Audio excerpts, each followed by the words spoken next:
Welcome to So You Think Your Car is Fast, where we dive into the world of high-end, fast cars and explore what it truly means to have a fast car. From the latest in supercar technology to the mechanics that make these machines go, we'll separate fact from fiction and uncover the misconceptions about speed and power that exist in the minds of the general public. Join us as we put the pedal to the metal and discover what it takes to have a car that truly lives up to the title of fast. Oh, hey, Todd, do we have the video of you and Taylor racing me? Oh, yes, yeah. Oh, is that the one where I drove off the end of the track? Yeah. Yeah. We showed that in the one, but it was like, I'm going to show this because they mentioned it. I don't really want people to see what I did. But then you addressed it, so then I figured it was fair game. Yeah, I mean, that's what... I do have it. It's like, well, before your car's done, don't you want to at least ride in a half-mile run? And I was like, sure. Right. And I don't remember. We were still going pretty quick at the end of that runway, like 50 or something. Yeah, I was like, what are they doing?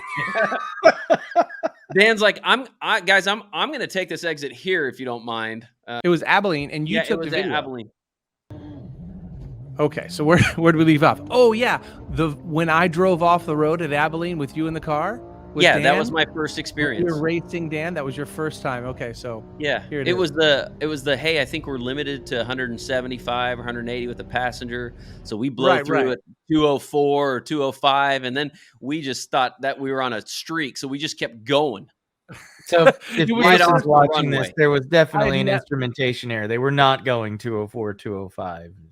Totally. No, we were. We did. We trapped 204. Watch. Oh, we're gonna get the wrath of Jason. Okay, that was the end. It was obviously before that, but here is me not really realizing how short the stop is. And you're still at 0.4 G. All right, so now you're slowing down. I told him to conserve brakes. I think he took it too far. So that X, you have to turn off before that, and we're going 100 miles an hour past it. Whoops. Now you're on the brakes.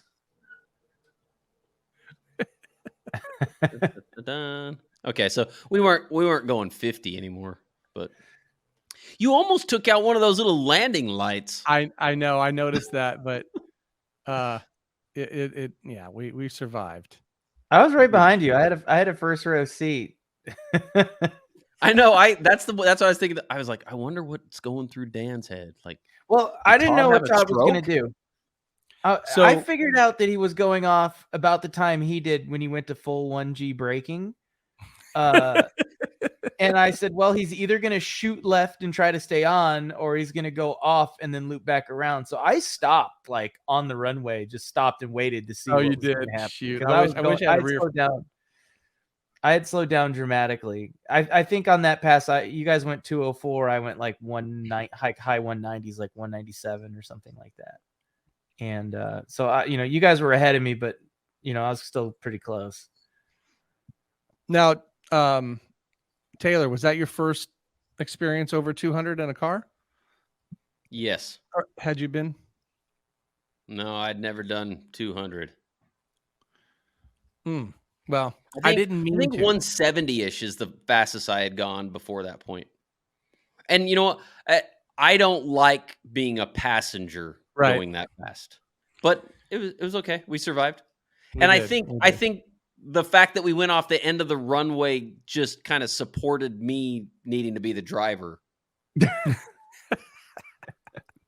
It wasn't very exciting in the sense that, there wasn't like a lot of sand to land in or anything like that. I don't even think anybody knew. We weren't really. We weren't even going that fast. I was thinking we were going like 50, but I think it was about 50 or 60 when you're like, I got to get on these brakes. We were only doing 20. Were you doing the thing from the passenger seat where you're like stepping on the imaginary brake or? I don't remember that. I remember just kind of going like, we're just going to see what happens here. I kind of want to see what happens. So what did the acceleration feel like to you for being your first time in a car like that on a runway? Good. Were you like, whoa, or were you like, or I just remember how much force it put on my neck. So it was surprising. Yeah. I mean, definitely surprising. Well, when I explain this to people, I usually say something like, "Have you ever been around a corner at in a real car with real tires on it, and felt that peak force of the turn where it feels like it's just going to put you into the door?" This is what you say to non-car people? Well, yeah. Okay. Maybe the tightest turn they've ever done is like 0.6, 0.7 G, something like that. But that's still the most they've ever felt in a car. Yeah. And then I say, well, think about it. If it's pulling maybe twice as hard as that, and it's pulling you straight back into your seat. It's funny. I usually equate it to an airplane at takeoff. But it's a slow airplane. Look at this. Well, yeah, I mean, -1 G at 20 miles an hour. That was all the brakes. I mean, figure the tires that were running, you might get 1.2 G of grip on that's usually where I see mine peak, is like 1.2 G of acceleration. I don't know, maybe it works better on decel, but I don't know. I mean, it's what's pulling half a G even through the half mile, I think. Let's see. Yeah, you'll be around 0.3, 0.4 G up in sixth gear. There you go. That's right at the half, 0.4 G at 205. So at 200 miles an hour, you're still accelerating like a fairly aggressive turn around a corner, like the amount of force that it. Mm-hmm. I mean, so how much longer do you need to get to your top speed of like 217? I mean, just a couple seconds, it'll be there. Yes, I think I didn't even start slowing down until 208, I guess. Yeah, that's when I hit the brakes, 208, -3 G, 0.3 G. But that's just slowing down. I mean, as you can see, at these events, I'm not slamming on the brakes at all. This is just a kind of a gradual slowdown until, I realize, oh crap, this is the end. And there's a full G I'm at a full G at 70 miles an hour. Well, at 60 miles an hour, you're going 88 feet per second. And I have that number burned into my head because I'm working on that roll race starting stuff. But at 205 or no, right around 205, you're over 300 feet per second. Yeah. So even 2 seconds at 200 miles an hour, you're going to transit 600 feet. So it's really important when you're braking at the end of these races is just to scrub, as much speed early, like get it down to a reasonable speed, like get it from, 200 plus to like 140, 150. I say that's reasonable. But if you can get slow, and you don't have to do it, super hard. You want to do it at like half braking effort. Yeah. So that you're not in any risk of going around like that car that we saw in the video from the DCT race. But then you've got time to like orient yourself on the runway, do the rest of your braking. Mm-hmm. But when you're going that fast for as long as you were after the finish line, it just sucks all the track up. Yeah. Yeah, learn that lesson. And all this stuff. I'm just saying that for the benefit of our listeners. Our listeners. But that's interesting. I never really went back and looked at this particular data because I was kind of not interested in reliving that moment. Yeah, you brought it up and I was like, that's not a story that I would have volunteered on your behalf. But if you're going to bring it up, I like it because it adds a human element to the Todd. Yeah. Don't Dodd the Todd. That's wouldn't even dream of it. That's what our commenters say. Don't Dodd the Todd. We don't know what it means, but we like it. What it means. At some point, you should ask me what I call the starting system. Because if we're lucky, maybe some of these guys will see this and then be interested in getting a roll race together. Yeah. I mean, I wouldn't be opposed to doing it. I just so happen to have sitting right here on my desk this little I just guy. happen to have this here. No, I mean, and I've been writing some software for it. So my old stuff, diddly dop diddly boop. My new stuff that I haven't really done anything with it yet, other than like buy that evaluation board and futz with it a little bit. But the idea is that you can put a sensor at the start, at like the actual start, like at the back of the runway, and then have it and orchestrate the race that way. So I don't have how far. What if there's curvature? It can do 600-700 feet. So, maybe you put it at the Christmas tree and face it down track or something, right? Like at TX2K. But then I can track the cars and start the race automatically, and it'll know who's going. Feet? What's that? How far? 1,600 feet? 600-700 feet. Oh, so it's only the beginning of the race, not the end. Yeah, it's only the beginning. But use a trap. I mean, if I had $10,000, I could buy one that would do the whole race. Oh, okay. But you don't need it for the whole race. You just really need it for the beginning.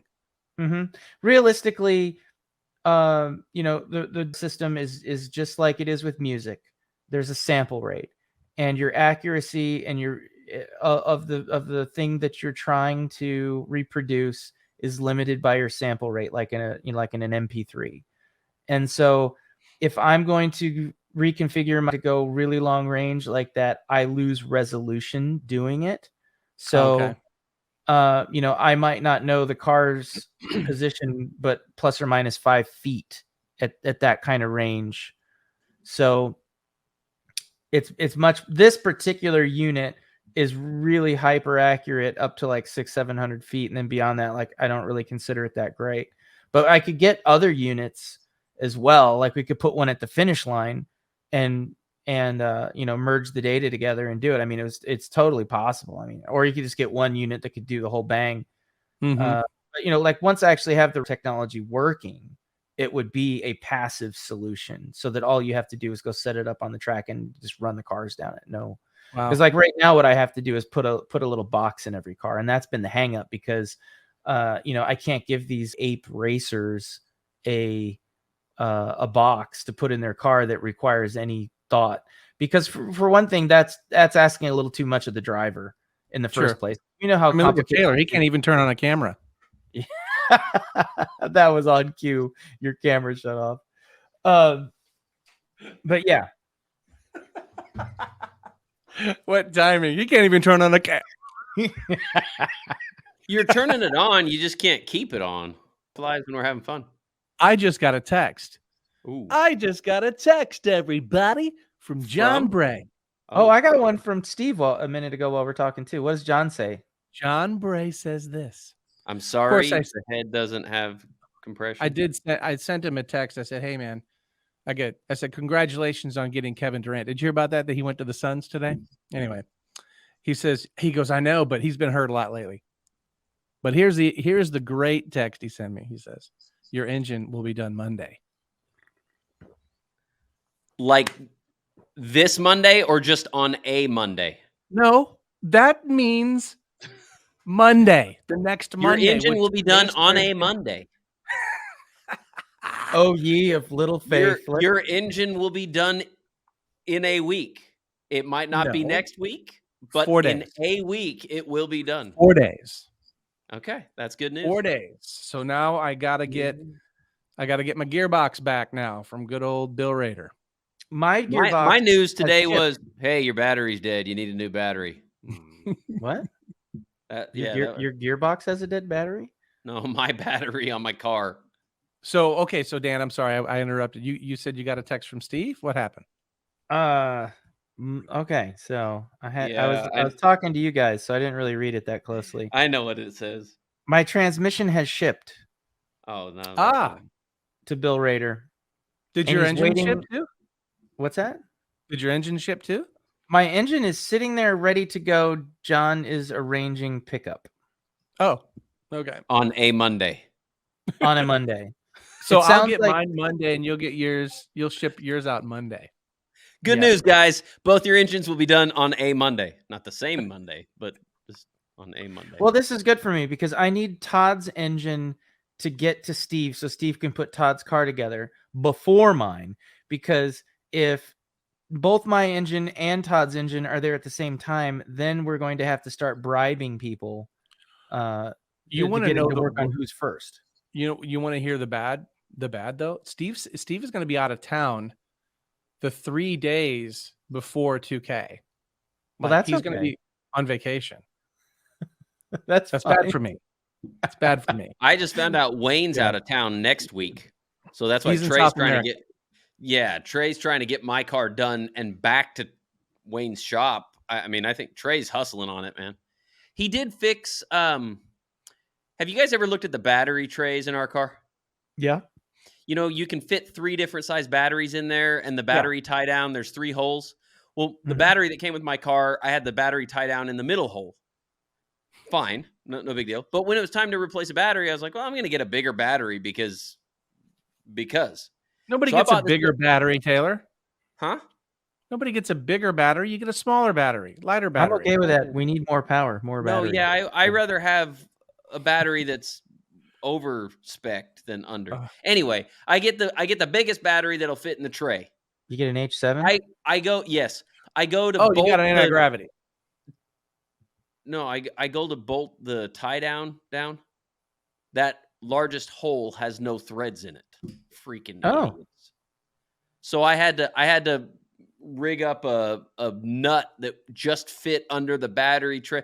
It was, just when you think, this is easy. This will take 15 minutes, and 4 hours later. That's weird because mine worked. I mean, this is Murphy Law involved here. So I told Trey. Trey goes, "Hey, I ordered a battery for your car." I go, "Okay, just heads up." And then he sent me a picture. He fixed this. So he pulled the tray out and he welded the tray out and welded a nut on there for me. Very nice. So it's very nice. All right. I wish I could talk about some things that are in the group chat with BBI, but I know they have such cool stuff, and I'm like, people are like, "Did you see that post?" Yeah, I did see it. I knew before you, but I didn't say anything. Yeah, we have to keep our mouths shut. Unfortunately, well, what we need to do is we need to have Jared be one of our guests. Yes, for sure. Because that guy. Although, how much is he going to be limited on saying? Well, he can talk about things that have happened. Well, he can say whatever he wants to say. We'll send him a proof, and if there's anything he wants us to take out, we'll take it out. Okay. I mean, let's just be real easy and cool about it. I mean, it's a little bit extra work, but yeah, for a guy like that who may accidentally be wary of saying things and not want to come on, let's just send it to him. Be like, here you go. Thanks for listening. Don't forget to subscribe to our YouTube channel so you think your car is fast. Also, subscribe to our podcast on Spotify, Google, Apple, or wherever you listen to podcasts. Stay tuned every week for new episodes.